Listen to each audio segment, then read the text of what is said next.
Have you ever noticed something strange in life? Every time you share something good, a small achievement, a simple joy, or just an experience that made you happy, there is always someone who quickly finds a reason to criticize it. They say it was just luck. They claim you are showing off, or they immediately point out some flaw that makes that happy moment seem less valuable. What confuses many people is not a single negative comment, but the fact that it happens again and again, as if some people always see the world through a lens of criticism. So, what is really happening in the minds of people who constantly criticize others? Is it simply an unpleasant personality, or is it a sign of a deeper psychological mechanism? In this video, we will explore the psychology behind people who always criticize and put others down. And once you understand it, you may start seeing those situations in a completely different way. If you are interested in fascinating truths about psychology and want to understand people more deeply, make sure to subscribe to the channel and watch until the end of the video, because the final part might surprise you with the real reason behind this behavior. When you observe more closely, you begin to realize that criticism does not always appear loudly. Sometimes it is very subtle.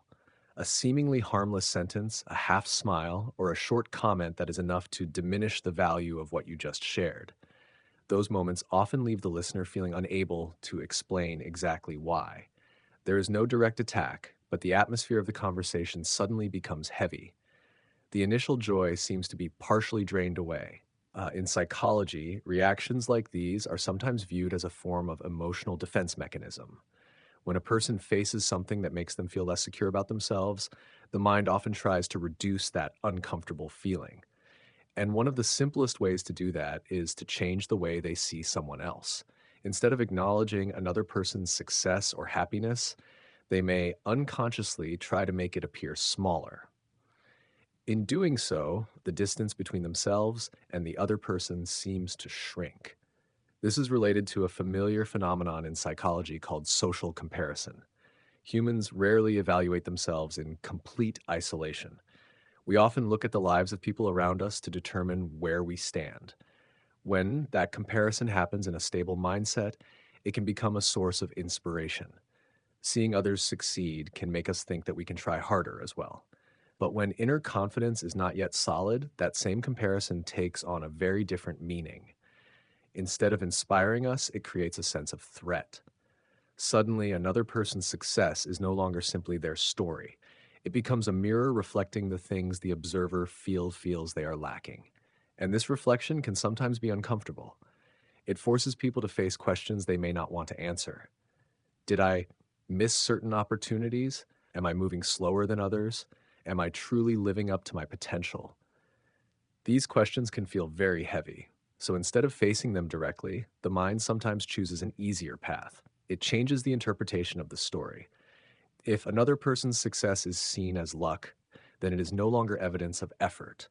If someone else's happiness is viewed as showing off, then not having that happiness no longer seems so important. And if someone else's effort is considered ordinary, then the distance between the two people seems smaller again. This is how criticism can function as a layer of psychological protection. But what is interesting is that people who frequently use this strategy rarely realize it. From their perspective, they are simply telling the truth or seeing things realistically. They may believe they are being straightforward or honest. However, psychologists suggest that many such reactions are shaped by deeper emotions that even the speaker has not fully recognized. One of the most common emotions is envy. Envy is often misunderstood as a simple emotion, but in reality, it is much more complex. It is not just the desire to have what someone else has. It is the discomfort that arises when another person's success or happiness makes us aware of something we feel we are lacking. And because this feeling can make people feel ashamed or vulnerable, many try to hide it even from themselves. One way to hide that emotion is to transform it into criticism. When someone says that another person's achievement is special, they are not only commenting on the achievement, they are also unconsciously protecting their own self-image. If that success is not truly valuable, then not having it does not seem like a serious problem. In that moment, criticism acts like a psychological shield. But this shield has a weakness. It only creates temporary relief because the source of insecurity is still there. And when a person constantly relies on putting others down to feel better about themselves, they can fall into a difficult cycle. Every time they encounter someone successful, they feel the need to find flaws. Every time they hear a positive story, they feel the need to reduce its value. Gradually, the world around them becomes a series of comparisons. And in a world like that, it is difficult to feel at peace. The paradox is that people who are truly confident often respond in a completely different way. When a person's self esteem is built on experience, effort, and personal growth, they do not need to compete with other people's joy. Another person's success does not reduce their value. On the contrary, it can become a source of inspiration or simply something worth celebrating. That is why psychologists often mention a simple but profound principle. People who feel secure with themselves rarely need to make others appear smaller. And once you understand this, the way we interpret criticism can begin to change. Instead of immediately seeing it as an accurate judgment about ourselves, we start to realize that sometimes it is simply a reflection of someone else's inner struggles. Not every criticism speaks the truth about you. Sometimes it only reveals a different psychological story unfolding in the mind of the person speaking. Understanding this does not mean that every criticism should be ignored, but it helps us recognize that not every negative comment deserves the emotional weight we usually give it. And sometimes realizing this is the first step toward freeing ourselves from the influence of unnecessary criticism. After the type of person who constantly compares themselves to others and the type who sees every interaction as a competition, there is another fairly common type, the habitual pessimist. These people do not necessarily want to appear superior or win an invisible competition. Instead, they seem to have developed a habit of viewing the world through a negative lens. In their minds, finding faults, risks, or flaws almost becomes an automatic reflex. If you share a new plan, they may immediately talk about all the things that could fail. If you mention a small success, they quickly point out that it is not a big deal. If you describe a positive experience, they might remind you that things will change anyway. Interestingly, many of them do not even realize that they are constantly diminishing the positive things around them. This habit sometimes comes from a psychological strategy they developed long ago. In some cases, always preparing for the worst helps them feel less surprised by disappointments in life. By expecting something negative, they believe they are protecting themselves from pain. But over time, this way of thinking can make them overly focused on the flaws in everything and unintentionally diminish other people's joy. Another type of person can be harder to recognize, the one who criticizes to attract attention. For them, making sharp or sarcastic remarks can make them feel more noticeable in a conversation. In social environments, judgmental comments sometimes attract attention faster than simple compliments. A sarcastic statement can cause the entire room to react immediately, and for some people, that reaction, whether positive or negative, still provides a sense of being noticed. However, when this pattern of behavior repeats many times, it can create distance in relationships. People begin to feel cautious about sharing positive things because they anticipate that their joy might become a subject for criticism or ridicule. What is notable is that although the motivations of these types of people are different, the final result is often the same. Constant criticism can change the atmosphere of a conversation. The initial excitement is reduced. The listener's confidence may be shaken. And gradually, moments that should have created connection instead become sources of emotional tension. But when we understand the psychological mechanisms behind this behavior, the way we perceive criticism can begin to change. Instead of automatically seeing it as an accurate judgment about ourselves, we begin to ask a different question. What is happening in the mind of the person speaking? This question is not meant to justify hurtful behavior. Instead, it helps us understand that many criticisms do not actually reflect the value of the person being criticized. They often reflect the emotional state or the inner struggles of the person expressing them. This awareness can bring a subtle but powerful shift.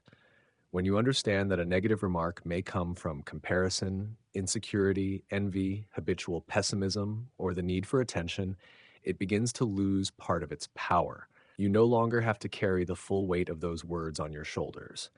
Instead of thinking, maybe I am truly not good enough, you can view the situation in a more balanced way.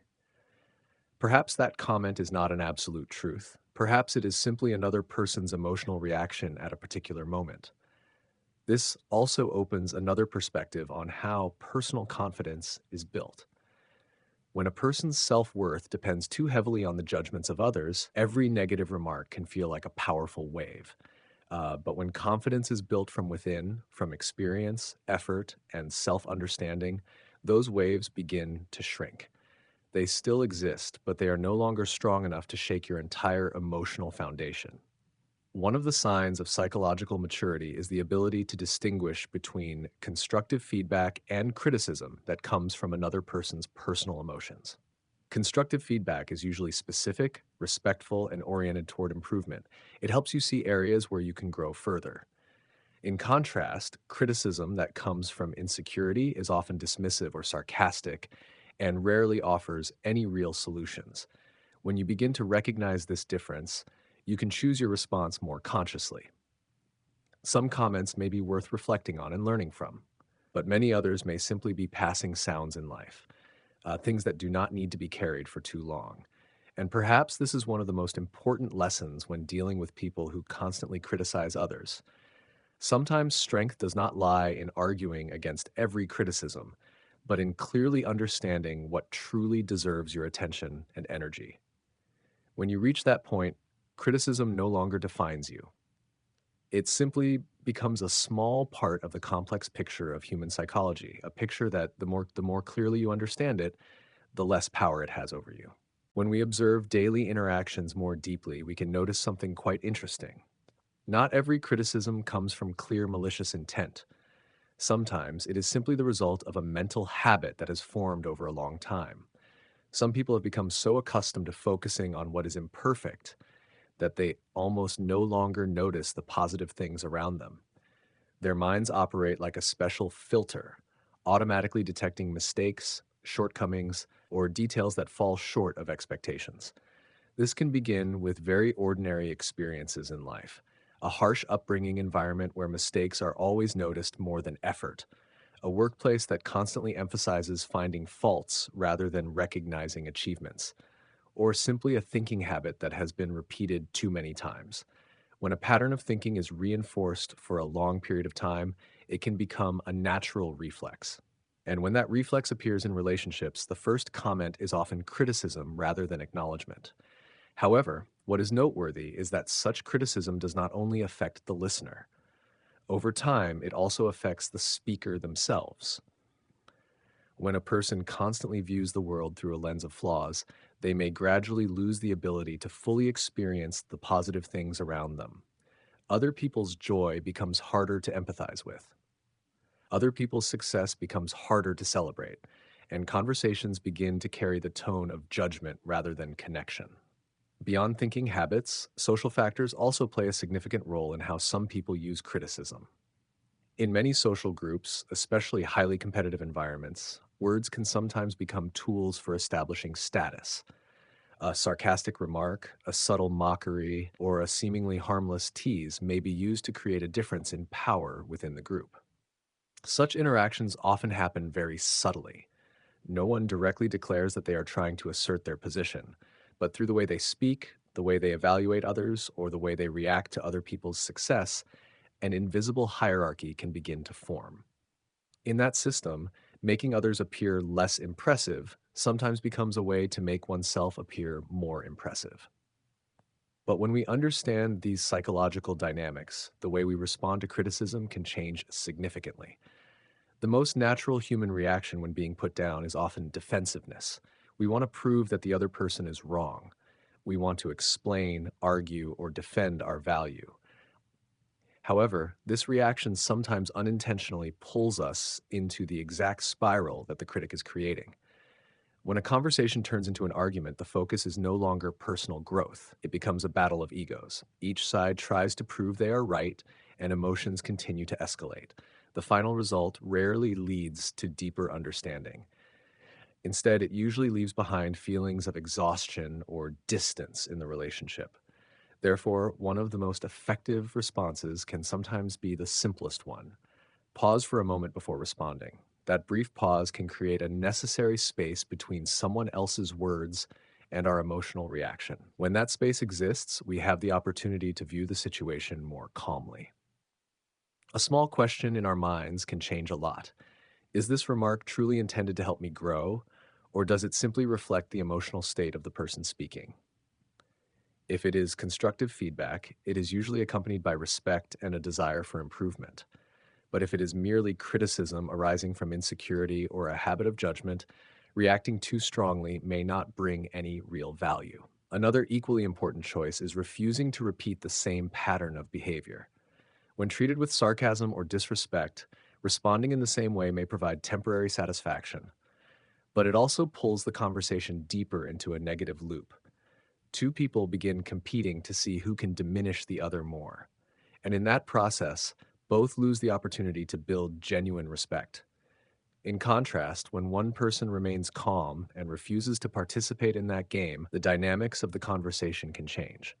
Sometimes, calmness causes criticism to lose its power, not because it disappears, but because it no longer receives the strong emotional reaction it usually provokes. This leads to a rather profound realization about the nature of confidence. People who are truly secure in themselves usually do not need to prove their value by reducing the value of others. When they see someone succeed, they may feel curious or inspired. When they meet someone talented, they may choose to learn rather than compare. Such confidence is not based on always standing above others. It is based on an inner sense of stability, where self-worth does not change simply because someone else shines. When we understand this, the way we interpret criticism can become lighter. Some remarks may still be useful if they help us see what can be improved, but many others may simply be reflections of the struggles the speaker is going through. And sometimes the strongest response to criticism is not arguing or proving anything.